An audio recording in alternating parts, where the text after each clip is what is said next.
OTB di rumah, orang tua bijak. Hari ini saya punya satu pertanyaan buat OTB di rumah. Kira-kira tanggung jawab pertumbuhan rohani anak itu tanggung jawab siapa? Apakah tanggung jawab orang tua, gereja, atau sekolah? Hari ini banyak orang tua menyerahkan tanggung jawab pertumbuhan rohani anak itu ke gereja, kepada guru sekolah minggu, atau juga kepada guru agama di sekolah. Tapi dengar baik Bapak Ibu di rumah, yang saya banggakan, bahwa tanggung jawab pertumbuhan rohani anak itu adalah tanggung jawab orang tua.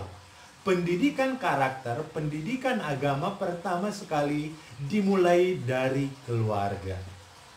Sehingga kalau kita mulai dari keluarga, ketika dia keluar, dia menjadi anak yang luar biasa. Untuk itu, firman Tuhan katakan dalam Ulangan pasal yang ke-6 ayat yang ke-6 sampai ayat yang ke-7 dikatakan di sana. Apa yang kuperintahkan kepadamu pada hari ini haruslah engkau perhatikan.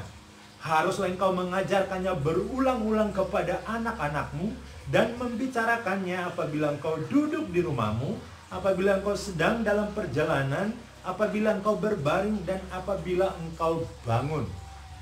Firman Tuhan katakan di sini bahwa apa yang sudah kita terima dari Tuhan, apa yang sudah kita dapatkan ajaran dari Tuhan, hendaklah itu kita teruskan. Itu menjadi tanggung jawab kita untuk mengajarkannya, memuridkan anak-anak kita berulang-ulang. Bukan hanya sekali.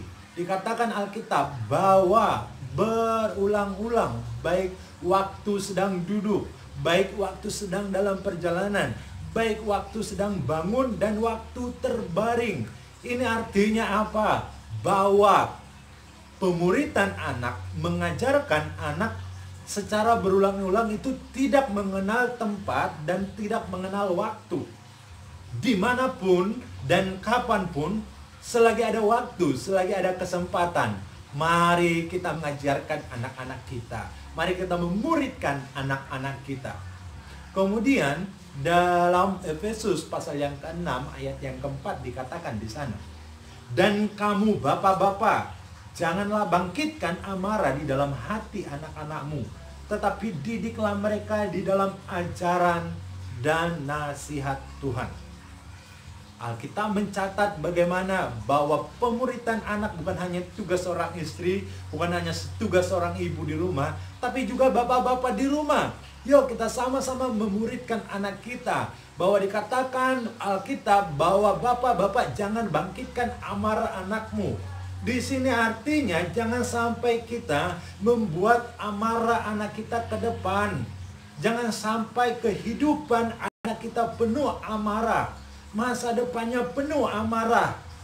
Untuk itu kita harus mulai dari sekarang mengajari mereka, menasihatkan mereka, sehingga masa depan mereka menjadi masa depan yang penuh harapan.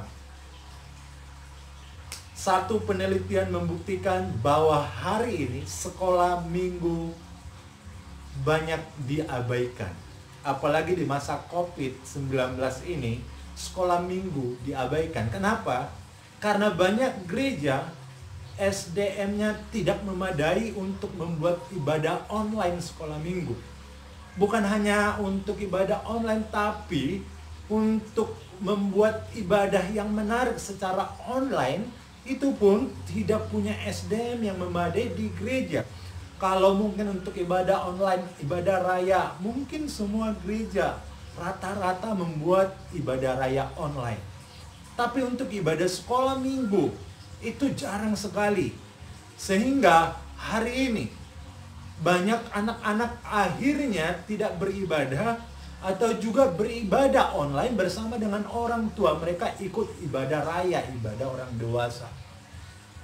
Dan hari ini kalau kita sebagai orang tua tidak mengambil alih segera pemuritan anak ini, kalau orang tua tidak dibekali dengan pemuritan anak ini, maka anak-anak pertumbuhan rohaninya akan mengalami stagnasi, tidak mengalami perkembangan, karena mereka tidak dimuridkan dengan baik.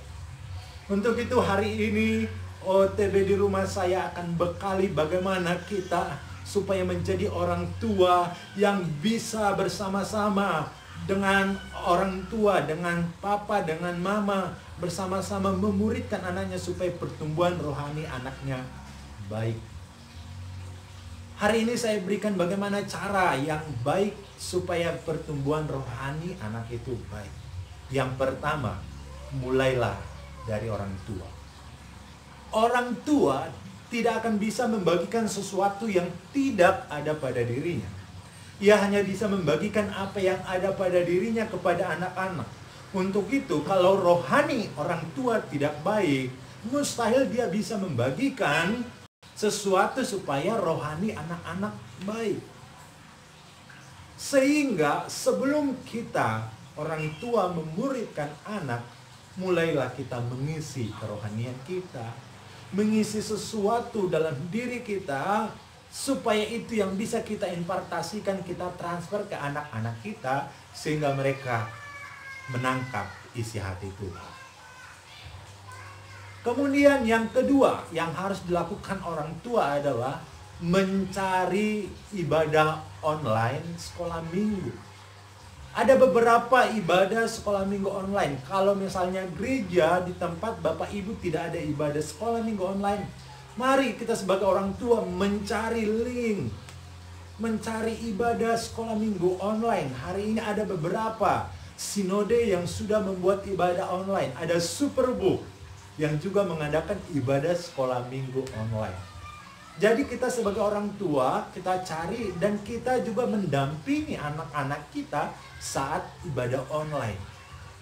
Jadi kita juga ikut kalau lagi nyanyi, kita juga ikut sebagai orang tua. King Kong bareng Alisa, kita juga ikut bernyanyi bersama dengan anak. Bahkan mungkin kita bisa ajak berkomunikasi, berdiskusi anak dengan ibadah online yang mereka tonton.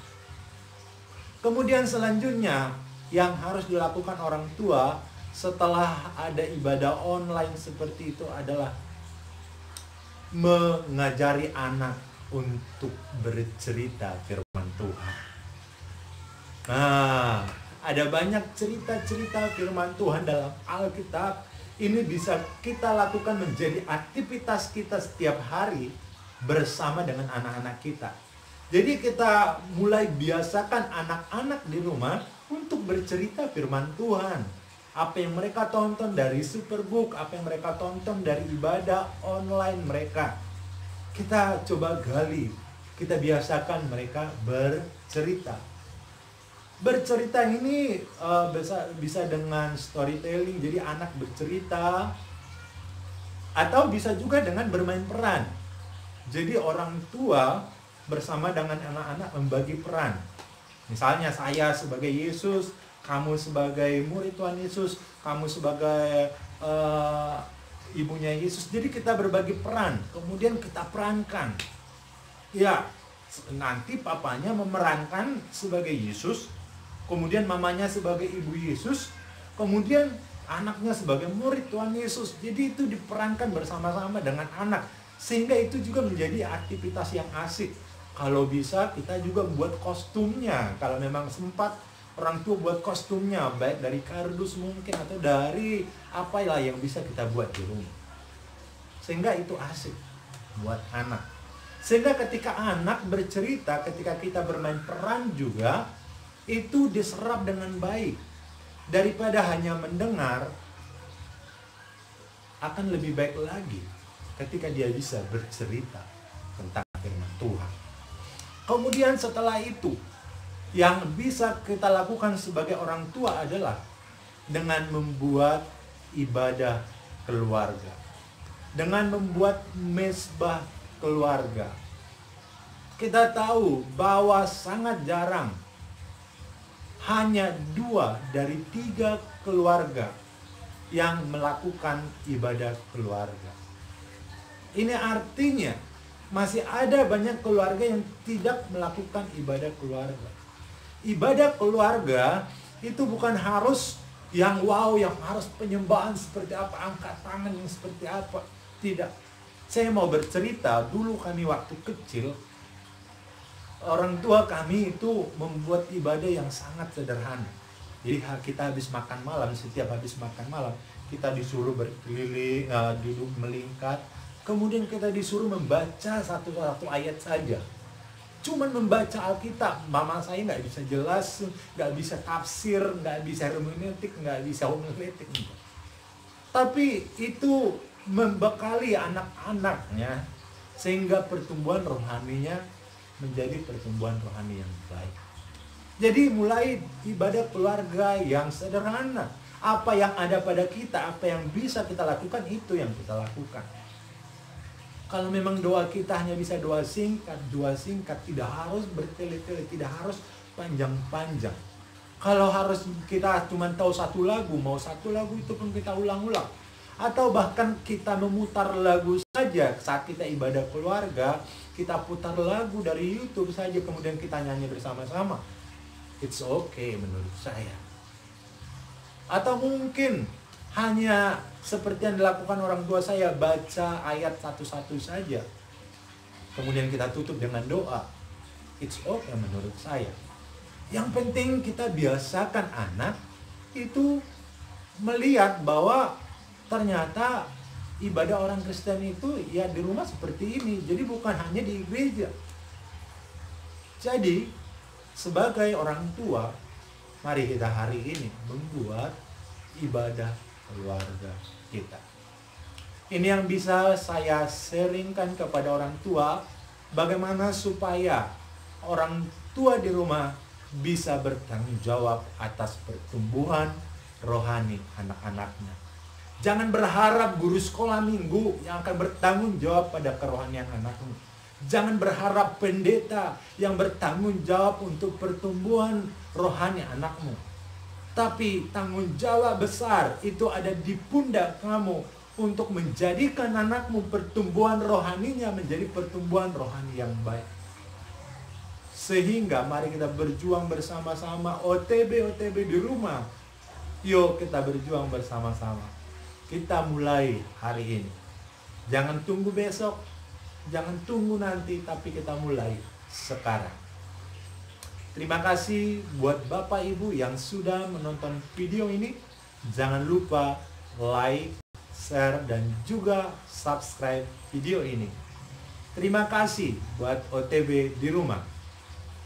OTB di rumah, kami juga hari ini membuka kesempatan kepada OTB di rumah yang mau curhat, yang mungkin ada pertanyaan, boleh menghubungi kami lewat WhatsApp yang ada di sini. Kami masih hanya melayani WhatsApp, kami belum bisa melayani telepon. Kami akan mencoba semaksimal mungkin membalas setiap pertanyaan orang tua di rumah, menjawab setiap curhatannya orang tua di rumah. Dan kita percaya kita sama-sama belajar, kita sama-sama sharing satu sama yang lain, sehingga kita semuanya diberkati. Ini yang bisa saya sampaikan. Tuhan Yesus memberkati.